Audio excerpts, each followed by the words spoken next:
Ang cute na diwata ay nakakita ng kumikinang ng na-cake. Siya ay tumawa ng malakas at bahagyang yumanig. Ipinapagaspas niya ang pakpak habang dahan-dahang nagbe-bake. Ngumiti siya at sinubukang gumawa ng cake. Sa hardin sa tabi ng kumikislap na lawa, ginising niya ang mga bubuyog mula sa mahimbing na tulog. Sinubukan niyang kumuha pa ng isa pang cake, ngunit ang frosting ay natunaw na parang cake. Isang maliit na spark ang lumitaw, isang ahas. Siya ay tumawa at nagbahagi ng malaking cake. Isang cupcake, feast na hindi matitinag. Ang unggoy na scientist ay nagtrabaho sa lab. May mga eksperimento na kumikislap at sabay. Isang potion ang natapon sa mesa, at may mahiwagang usok na lumabas sa eksena. Maliit na binhi ay biglang lumaki hanggang maging dambuhala sa gubat na mahiwaga. Isang saging na umabot sa langit ang taas, 50 talampapang ng laki. Sa wakas, nataranta ang mga unggoy sa kakaibang palabas. Ang unggoy na scientist ay nagtrabaho sa lab. May mga eksperimento na kumikislap at sabay. Isang potion ang natapon sa mesa, at may mahiwagang usok na lumabas sa eksena. Maliit na binhi ay biglang lumaki hanggang maging dambuhala sa gubat na mahiwaga.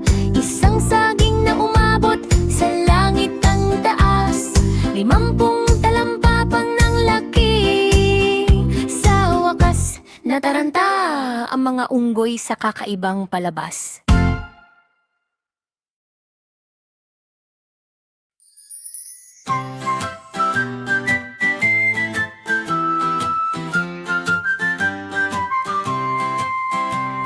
Isang matabang koalang pumasok sa ring.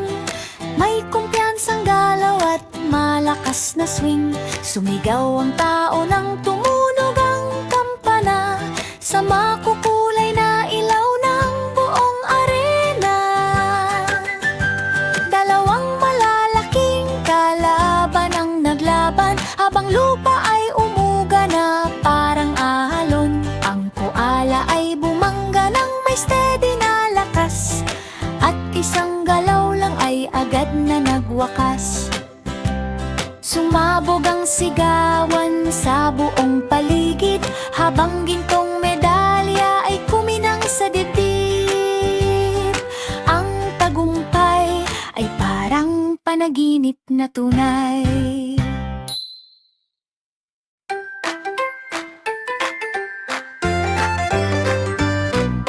Isang maliit na tupa na may malambot na balahibo, nakasuot ng jacket na parang lider ng mundo. Mga makina ng motor ay umuunggal sa daan, sa makukulay na kalsada. Araw at gabi, ang kanyang mata ay puno ng tapang at sigla, habang mga motor ay nakaayos sa linya. Dito tayo, ang kanyang utos na malakas, habang usok at ang apoy ay sumasabay sa galaw. Sumunod hanggang sa bawat kanyang utos, habang kalsada ay naging ligaw na palabas. Ang tupa, ang boss ng walang pagdududa.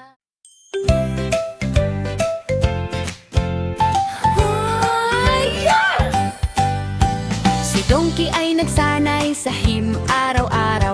May mga weights na mabigat at matibay ang hawak. Ang leon ay umungal na puno ng lakas, habang handa rin sa laban ng katawan na tikas. sila sa harap ng maliwanag na ilaw, habang judges ay tinitingnan ng bawat galaw. Si Donkey ay nag-flex ng may kumpiyansa, habang Leon ay sinusubukan ding magpakita. Sumabog ang sigawan ng hip hooray! Si Donkey ang nanalo sa huling araw na yun. Lakas at tawa ang nanaig sa buong show. Si Donkey ay nagsanay sa him.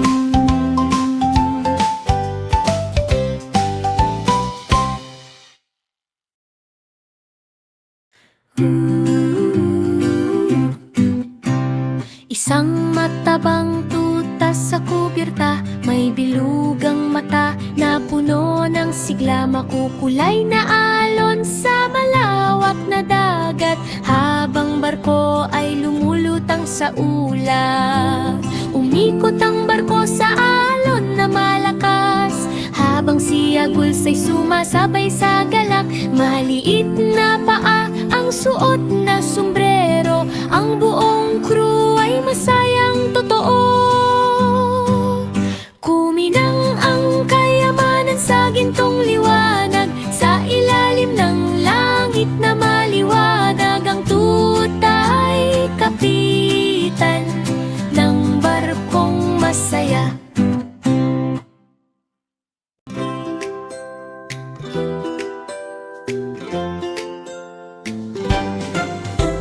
Isang matabang panda sa gubat na luntian,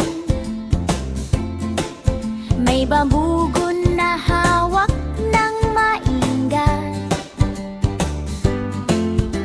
Makulay ang paligid, puno ng buhay, parang larangan na tahimik at tunay.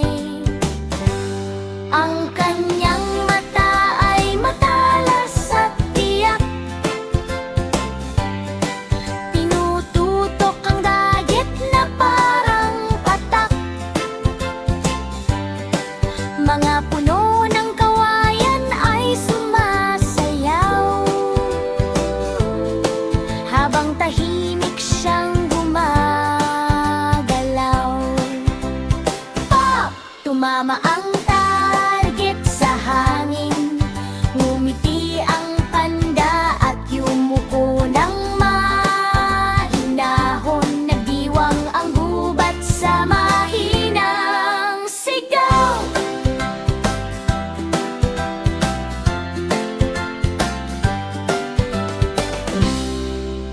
Isang matabang panda sa gubat na luntian.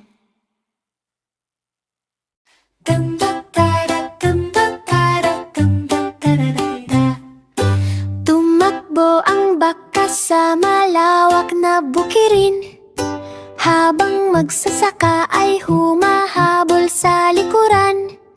Sa gitna ng takot at mabilis na hangin, nakakita siya ng helicopter na handang sakyan. Pumasok siya agad nang walang pagpaalinlangan, at umikot ang blade sa langit na kulay abo. Unti-unting lumiit ang bukirin sa malayo, habang naiwan ng magsasaka sa lupa. Kumalat ang musa, hangin ng kalayaan, habang bakay lumilipad sa ulap ng kaligtasan. Ang pagtakas ay naging paglipad sa himpapawid. Isang pagong na gumagalaw sa ninja na paraan, sa gitna ng hukbo ng robot na bakal. Ang robot army ay nakahanay sa kulay abo, may mga mata na kumikislap na parang apoy. Umikot siya at sumalakay ng mabilis, habang gears ay lumilipad sa paligid ng mundo. Ang kanyang shell ay sumabog sa tapang at lakas, habang robot ay nababasag sa bawat hampas.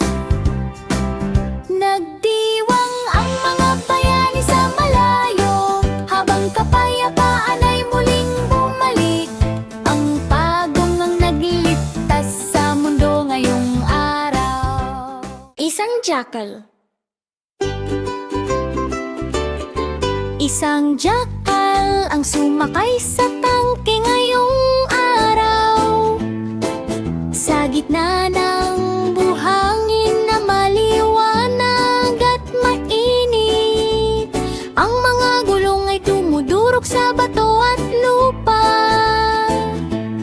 Habang hangin sa disyerto ay sumasayaw sa daan, ang araw ay sumisikat na gintong apoy, habang trucks ay gumugulong sa bawat direksyon. Tumawa siya sa tapang at ligaw na saya habang tumatawid sa malawak na disyerto. Ang cactus ay kumakaway sa kulay abo, habang tangke ay humarurot ng walang hinto. Ang jackal, ang hari ng araw na iyon.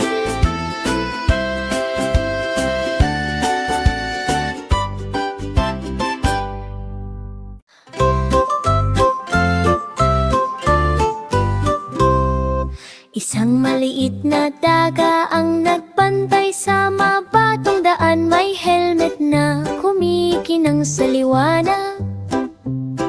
Ang minahan ng ginto ay kumikislap araw-araw sa loob ng bundok na malalim at tahimik. Ang kanyang mata ay mapagbantay at alerto, habang anino ay dahan-dahang gumagalaw. Hinahabol niya ang mga intruder sa paligid sa pamamagitan ng maliit ngunit matapang na galaw. Ang kayamanan ay ligtas sa gintong liwanag, habang daga ay nakatayo ng walang takot. Isang bayani sa kanyang munting paraan. Isang maliit na daga ang nagbantay sa mabatong daan. May helmet na kumikinang sa liwanag. Ang minahan ng ginto ay kumikislap araw-araw sa loob ng bundok na malalim at tahimik. Ang kanyang mata ay mapagbantay at alerto, habang anino ay dahan-dahang gumagalaw. Hinahabol niya ang mga intruder sa paligid sa pamamagitan ng maliit ngunit matapang na galaw. Ang kayamanan ay ligtas sa gintong liwanag, habang daga ay nakatayo ng walang takot. Isang bayani sa kanyang munting paraan.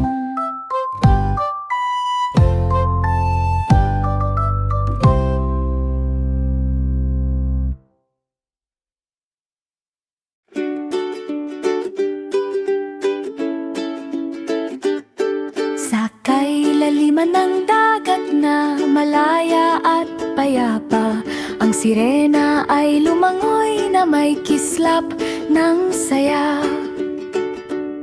Ang kuting ay may hawak na gintong susi, habang hinahanap ang yaman sa ilalim ng alon. Mabilis silang lumangoy upang makita ang lihim, habang kumikislap ang kayamanan sa dilim. Binuksan nila ang kaban ng may pagkakaisa, at sabay nilang pinagsaluhan ang ginto at perlas. Sumayaw sila sa ilalim ng malalim na dagat, habang mundo sa ilalim ay kumikinang at masaya. Isang mahiwagang mundo sa kailaliman ng dagat. batang kambing ay nagsimulang maglaro. Ang batang kambing ay nagsimulang maglaro. May maliliit na tools na parang doktor. Tinang niya ang laruan ng maigi. At sinabi niyang aayusin kita ng maayos. Tinahi niya ito ng walang pag-aalinlangan. Habang buong araw ay nagtrabaho siya, ang laruan ay muling naging matibay at buo.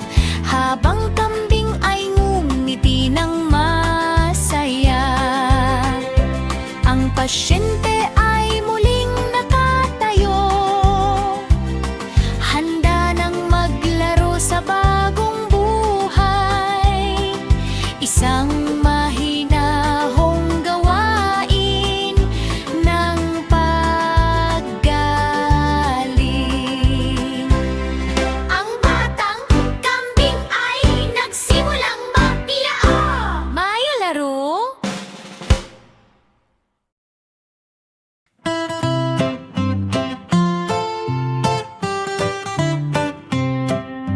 Ang hamster ay pumasok sa kahon na karton. May mga gear at gulong na umiikot. Pinapaikot niya ang mga bahagi na parang orasan, habang naglakbay sa panahon ng mabilis. Lumagpas siya